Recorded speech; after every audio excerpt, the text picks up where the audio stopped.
Selamat sore semua. Baik, jadi hari ini kami akan mensosialisasikan kegiatan atau ilmu yang kami dapat di kegiatan grup penggerak yang temanya atau judulnya adalah berkaitan tentang budaya positif di sekolah. Ini mungkin agak penting karena sangat relevan dengan kegiatan, sangat dekat dengan masalah-masalah yang kita hadapi di sekolah saat ini. Yang pertama mengenai budaya positif sekolah. Saya mulai ini pengertian dulu seperti apa sebenarnya budaya positif sekolah itu.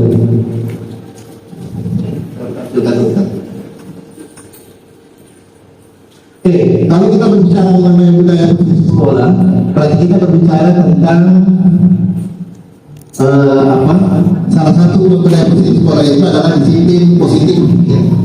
Jadi salah satu bentuk daripada budaya positif sekolah itu adalah disiplin positif, di mana disiplin positif ini berisi tentang makna kontra yang dipaparkan di kontrol William Webster serta miskonsepsi yang terjadi di kehidupan sehari-hari serta perubahan paradigma stimulus respon kepada teori kontrol. Pemahaman akan makna disiplin positif dengan menerapkan di lingkungan sekitar baik di sekolah ataupun di lingkungan keluarga serta kaitan teori kontrol. Selain itu kemampuan untuk memahami akan pentingnya memilih dan menentukan nilai kebajikan yang akan kita yakini dan kita sepakati seluruh warga sekolah sehingga telah tercipta sebuah budaya positif. Ini maksudnya begini Bapak Ibu. Jadi disiplin sekolah itu kita berbicara tentang nilai-nilai kebajikan atau nilai-nilai yang diyakini di sekolah itu. Seperti apa? Contohnya misalnya masalah disiplin, kemudian masalah yang kalau saya ambil di kemarin, tugas kemarin itu adalah budaya senyum sapa salam. Jadi yang kita lakukan tiap pagi itu termasuk bagian daripada budaya positif di sekolah.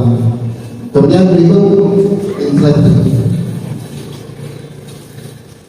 nah tadi saya mengatakan bahwa kalau berbicara mengenai budaya positif sekolah, berarti kita berbicara tentang nilai-nilai kebajikan yang berlaku universal.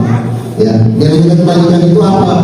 Nilai-nilai kebajikan itu adalah sifat-sifat positif manusia yang merupakan tujuan mulia yang ingin dicapai setiap individu. Kemudian nilai-nilai kebajikan yang bersifat universal itu adalah nilai-nilai yang disepakati bersama atau lintas bahasa, suku, agama maupun latar belakang. Kemudian contoh daripada nilai-nilai yang kebajikan yang bersifat universal itu ada di pelajar Pancasila. Nah, kalau kita mengajar P5 itu kan sudah ada di situ 6 dimensi.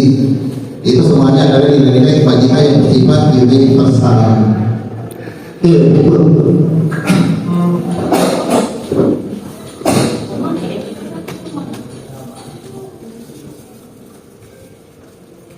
Berkaitan dengan budaya positif itu muncul karena adanya kebutuhan dasar manusia yang harus dipenuhi.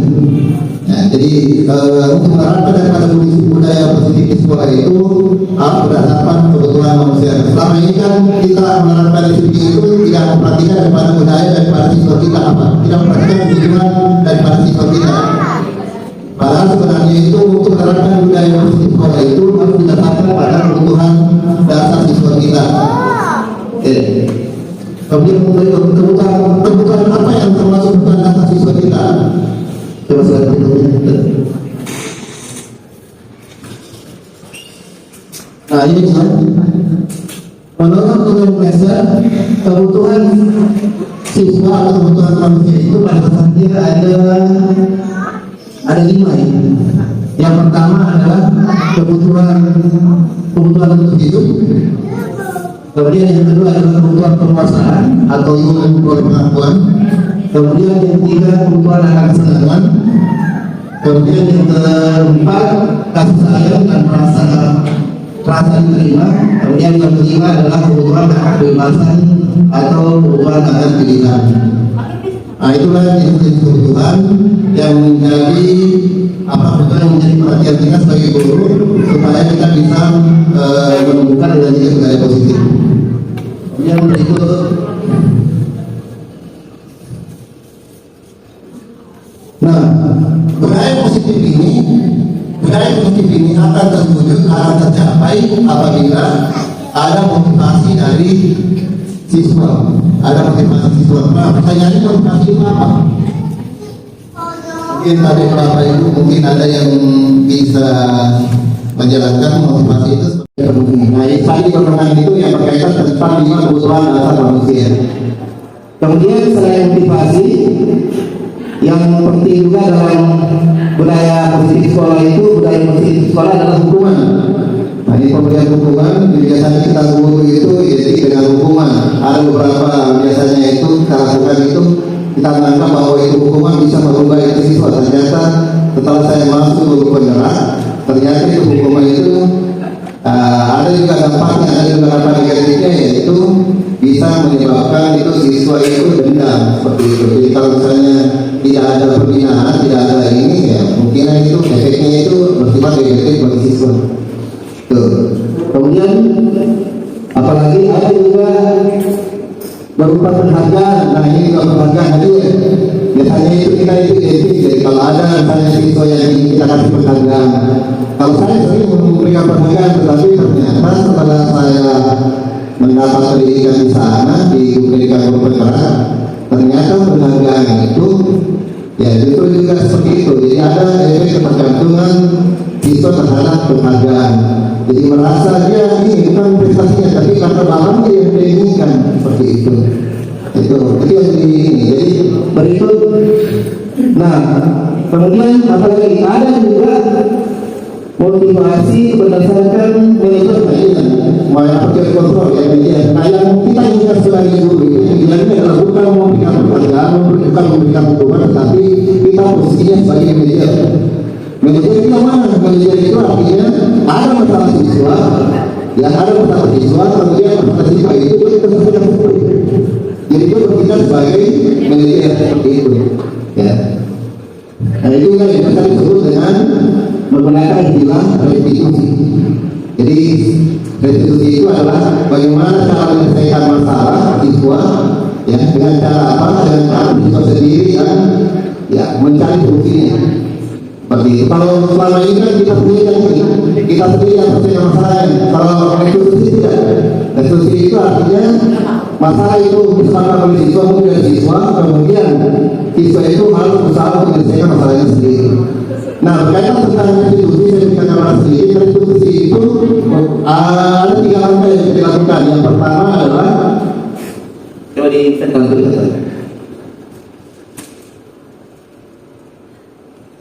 Restitusi.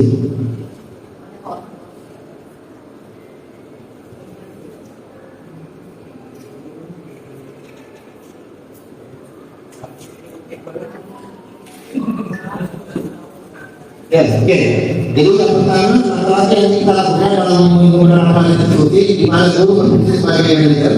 Yang pertama adalah menentukan identitas. Menentukan identitas itu bagaimana kita menenangkan siswa. Jadi cara langsung kita ini. Jadi kalau ada masalah yang kita lakukan, tidak boleh kita langsung melakukan seperti itu. Jadi kita mengklarifikkan dia, kita mengatakan bahwa Bapak tidak pernah melakukan seperti itu. Ya, Bapak tidak pernah terlambat. Dan tapi kalau setelah Bapak menyadari ternyata perbuatan itu tidak bagus. Seperti itu. Jadi menyadarkan kepada siswa bahwa apa yang dilakukan itu sebenarnya tidak benar, seperti itu. Jadi bukan kita hanya membenarkan kesalahan siswa, tetapi kita memahami bahwa sebagai manusia biasa pasti tidak luput dari segala kesalahan. Seperti itu. Jadi tadi menjadikan dari yang gagal menjadi sukses, seperti itu. Itu yang pertama. Kemudian tahap yang kedua, validasi tindakan yang salah. Validasi yang salah ini berkaitan tentang ya apa yang dilakukan dia melakukan itu. Bagaimana sebenarnya dengan kebutuhan tadi, itu kebutuhan saja iman. Ya. Kebutuhan akan hidup, kebutuhan keikhlasan, kemudian kebutuhan pengetahuan. Ya. Seperti tadi, misalnya kalau terlambat, kalau siswa terlambat itu, kenapa dia terlambat seperti itu? Apa alasannya? Ya mungkin karena terlambat bangun, kan gitu. Ya. Atau mungkin ya karena ya kendaraannya rusak misalnya seperti itu. Jadi banyak hal yang bisa dilakukan seperti itu. Kemudian yang berikut, yang ketiga adalah menanyakan keyakinan. Menanyakan keyakinan ini artinya masalah yang dihadapi oleh siswa tersebut bisa diselesaikan sendiri. Jadi mungkin pertanyaannya seperti ini, kalau misalnya dia terlambat, ya menurut Anda itu apa yang Anda lakukan itu sesuai dengan keyakinan Anda, dan kita yakini bersama. Karena ini biasanya kalau di kelas itu kita membuat namanya keyakinan kelas ya. Apa kalau Pak Yusuf sudah membuat keyakinan kelas masalahnya? Sudah ya? Oke. Tapi yang belum diarahkan sebagai depannya itu membuat keyakinan kelas supaya apa? Supaya kalau ada masalah, ada kejadian-kejadian yang menjadi dasar kita adalah keyakinan kelas. Apa sesuatu yang dilakukan sesuatu tidak? Karena kalau tidak ada itu dasar punya apa? Gitu. Kita membukuh siswa seperti apa? Tidak ada dasar punya. Dulu namanya tetap tertib, tapi kalau saya belajar di pendidikan itu bukan lagi tertib, tapi sifatnya lebih manusiawi, keyakinan kelas seperti itu. Keyakinan kelas itu apa? Ada kesepakatan antara guru dengan siswa. Gitu. Jadi tidak ada yang diberikan, semuanya difokuskan, semuanya diberikan, baik guru maupun siswa, seperti itu. Oke, sekira itu mengenai gambaran sedikit materi yang kita dapat mengenai budaya positif sekolah. Nah, untuk mengenai keyakinan keras, Seperti apa yang keras itu, kemudian contohnya seperti apa?